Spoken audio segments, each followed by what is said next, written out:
আসসালামু আলাইকুম ওয়া রাহমাতুল্লাহি ওয়া বারাকাতুহু। নাহমাদুহু ওয়া নুসাল্লি আলা রাসূলিহিল কারীম। আম্মা বা'দু ফাআউযু বিল্লাহি মিনাশ শাইতানির রাজীম। ক্বালা আল্লাহু তাআলা ফিল কুরআনিল কারীম, লা ইন শাকারতুম লাযীদান্নাকুম ওয়া লা ইন কাফারতুম ইন্না আযাবি লাশাদীদ। ক্বালা রাসূলুল্লাহি সাল্লাল্লাহু আলাইহি ওয়াসাল্লাম, মান লাম ইয়াশকুরিন নাস লাম ইয়াশকুরিল্লাহ, আও কামা ক্বালা আলাইহিস সালাতু ওয়াসসালাম। প্রিয় দেশবাসী, যারাই আমার এই ভিডিওটা দেখছেন এবং শুনছেন, দেশ বিদেশ থেকে যারাই শুনছেন এবং দেখছেন, সকলকে জানাই আন্তরিক শুভেচ্ছা ও অভিনন্দন। আজকে আপনাদের সামনে এসেছি শুধু একটা বিষয় পরিষ্কার করার জন্য। সেটা হলো, আপনারা জানেন গত 5ই আগস্ট আমাদের দেশ থেকে স্বৈরাচার সরকার বিদায় নিয়ে পদত্যাগ করে পলায়ন করতে বাধ্য হয়েছে। গণমাধ্যমে এটা প্রচার প্রসার হচ্ছে যে ছাত্ররাই, স্কুল কলেজ ভার্সিটির ছাত্ররাই সরকারকে বিদায় করার জন্য বাধ্য করেছে। এ ব্যাপারে আমার দু একটি কথা, সেটা হলো, এটার পেছনে সরকারকে পদত্যাগ করতে বাধ্য করাটা, এটা স্কুল কলেজ ভার্সিটির ছাত্র, বিশেষ করে বৈষম্য বিরোধী আন্দোলনের যারা সমন্বয়ক, যারা এটাকে নেতৃত্ব দিয়েছেন, এই কষ্ট ত্যাগ এমনকি তাদের ভূমিকা আসলেই ভোলার মতো নয়, এটা মানতে হবে। তাদের ভূমিকা ভোলার মতো নয়। কিন্তু যদি ওনারা এটা ভাবেন যে আমাদের মাধ্যমে, আমাদের কারণে স্বৈরাচারী সরকার দেশ ত্যাগ করতে বাধ্য হয়েছে, তাহলে আমি মনে করব তারা বোকার স্বর্গে বসবাস করছে। কারণ আপনাদের ভাবতে হবে যে স্বৈরাচারী সরকার দেশ থেকে বিদায় নেওয়ার পিছনে আপনারা ভূমিকা রেখেছেন, কিন্তু আপনাদের ভাবতে হবে যে পুরা দেশবাসী, নারী পুরুষ, স্কুল কলেজ মাদ্রাসা ছাত্ররা সকলে মিলে ঐক্যবদ্ধভাবে মিছিলে যাওয়ার কারণে, ঐক্যবদ্ধভাবে আন্দোলনে নামার কারণে সরকার যেতে বাধ্য হয়েছে।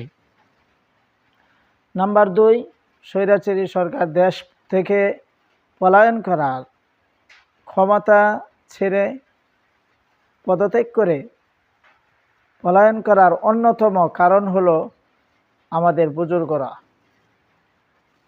এজন্য আমি আরো পরিষ্কার করে বলতে চাই, বিষয়টা আমি আরো পরিষ্কার করতে চাই, সেটা হলো, আমাদের আকাবিরদেরকে কখনোই ভোলা যাবে না।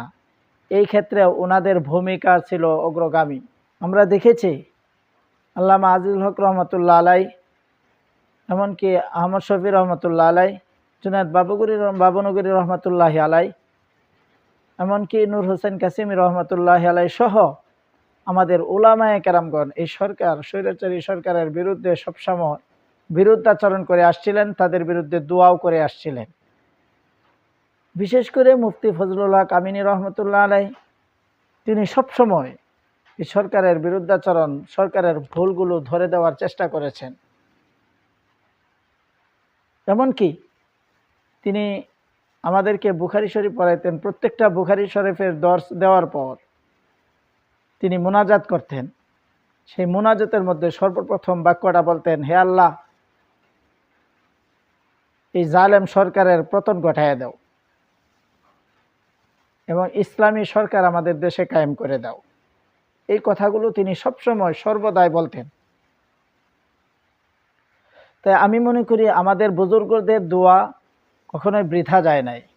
উনাদের দোয়ার বদৌলতে আজকে আমাদের দেশ থেকে সেই স্বৈরাচারী সরকার পলায়ন করতে বাধ্য করেছে, এমনকি সে বাধ্য হয়েছে। এটা আমাদের বিশ্বাস করতে হবে। আমাদের আকাবিরদেরকে ভুলে গেলে চলবে না। এই সরকার জাতীয় নারী নীতিমালা বাস্তবায়ন করার জন্য চেষ্টা করেছিল, কিন্তু মুফতি ফজলুল হক আমিনী রহমতুল্লাহ আলাইহির ডাকে হরতাল করা হয়েছিল 4 এপ্রিল 2011। এমনকি শান্তিনগরে যে মিছিল হয়েছিল, যে আন্দোলন হয়েছিল কাফনের কাপড় পরে এবং কোরআন শরীফ হাতে নিয়ে, বুকে নিয়ে, সেখানে এই অধম অংশগ্রহণ করেছিলাম, এই সরকারের বিরুদ্ধাচরণ করেছিলাম, সরকারের বিরুদ্ধে আন্দোলন করেছিলাম, আমাদের সাথীরা তখন জেলখানায় গিয়েছিল, আমরাও জেলখানায় গিয়েছিলাম কয়েক ঘন্টার জন্য। তাহলে বোঝা গেল আমাদের আকাবিরদের, তাদেরকে বলা যাবে না। ওনাদের দোয়া, ওনাদের মেহনত, ওনাদের মোনাজাত, ওনাদের আন্দোলন, এই সবগুলোকে কেন্দ্র করে আজকে এই দেশ থেকে স্বৈরাচারী সরকার পলায়ন করতে বাধ্য হয়েছে। এজন্য আমি বৈষম্য বিরোধী আন্দোলনের সমন্বয়কদেরকে দৃষ্টি আকর্ষণ করে বলছি, আপনারা এমন কাউকে ক্ষমতায় রাখার জন্য, আনার জন্য প্রস্তাব করবেন না যারা বিতর্কিত। আমি আপনাদেরকে আকুল আবেদন করছি, আপনারা সবসময় সর্বদাই কওমি মাদ্রাসার উলামায়ে কেরামদেরকে সাথে রাখার চেষ্টা করবেন। এই দেশে কেউ কওমি উলামায়ে কেরামদেরকে মাইনাস করে দেশ শাসন করতে পারে নাই, পারতেছে না এবং ভবিষ্যতে পারবেও না। এই জন্য আপনাদের কাছে আকুল আবেদন যে কওমি উলামায়ে কেরামদেরকেও সাথে রেখে দেশটা আমরা সামনের দিকে এগিয়ে নিব। তবে এই ক্ষেত্রে খেয়াল রাখবো যে বিতর্কিত কোনো উলামায়ে কেরামকে যেন প্রস্তাব না করা হয়, তাদেরকে যেন মসনদে না বসানো হয়, এমনকি বাতিল ফেরকা উলামায়ে কেরামকে যেন না বসানো হয়, প্রস্তাব না করা হয়।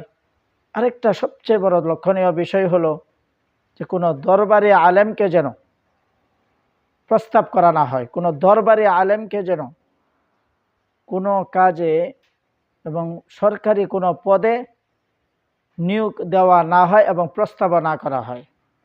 সরকার বিদায় হয়েছে একমাত্র আমাদের বুজুর্গ, বিশেষ করে মুফতি ফজলুল হক আমিনী রহমতুল্লাহ আলাইহির দুয়ার বদৌলতে, জুনায়েদ বাবনগী রহমতুল্লাহ আলাইহির দুয়ার বদৌলতে, আল্লামা আহমদ শফি রহমতুল্লাহ আলাইহির দুয়ার বদৌলতে, আল্লামা আজিজুল হক রহমতুল্লাহ আলাইহির দুয়ার বদৌলতে, মৌলানা নূর হুসাইন কাসিমি রহমতুল্লাহ আলাইহির দুয়ার বদৌলতে।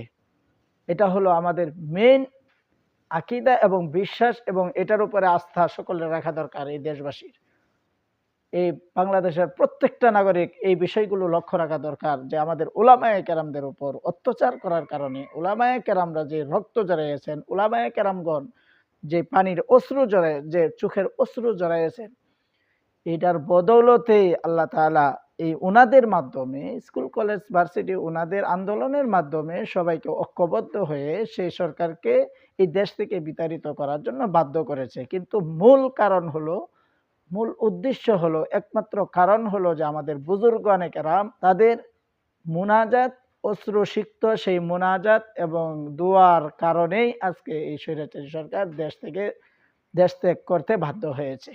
এটা আমরা সকলেই খেয়াল রাখবো ইনশাআল্লাহ। আল্লাহ তাআলা আপনাকে, আমাকে, সবাইকে ঐক্যবদ্ধভাবে এই দেশকে সামনের দিকে এগিয়ে নেওয়ার, এমনকি এই দেশের জন্য আল্লাহ তাআলা ইসলামী সরকার কায়েম করে দেন, এই জন্য আল্লাহ তাআলা তৌফিক দান করুক। আখিরু দাওয়ানা আলহামদুলিল্লাহি রাব্বিল আলামিন। আসসালামু আলাইকুম ওয়া রাহমাতুল্লাহ। ধন্যবাদ, সবাই ভালো থাকবেন।